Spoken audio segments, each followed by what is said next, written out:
Well, President Trump is on his way to Louisiana rallying for voters to vote Republican in the gubernatorial election. Our Chris Welty joining us live in Lake Charles covering the president. And Chris, when is the president expected to arrive?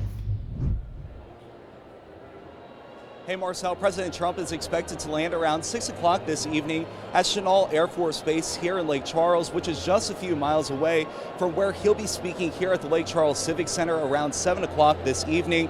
Now, President Trump recently tweeted his support for Republican candidates Eddie Rispone and Ralph Abraham in the gubernatorial race. He's hoping to force a runoff against Governor John Bel Edwards. Now, this morning, the president tweeted saying he hopes to force a runoff with Governor Edwards, saying Edwards has done, quote, a really poor job of cutting taxes. Trump went on to say that Louisiana's car insurance cost is the worst in the USA and questioned Edwards' support of the Second Amendment. Today, we caught up with the three frontrunners in this race. They're all very confident going into Election Day tomorrow.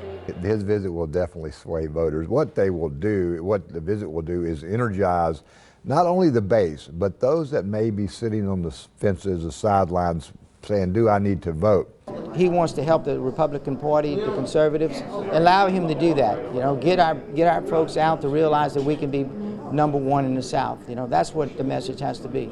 We don't have to accept to be last. They know how deep in the ditch we were 4 years ago, and there's nothing the president can say tonight that's going to change the reality here on the ground. I welcome him.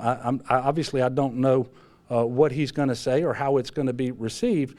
But at the end of the day, I don't think it will have a great deal of impact one way or the other. Now, the doors do open around, they did open earlier this evening around 3 o'clock here at the Lake Charles Civic Center. As you can imagine, lots of people in the audience wearing their MAGA hats, their Make America Great Again t-shirts, as well as Trump 2020 buttons and t-shirts.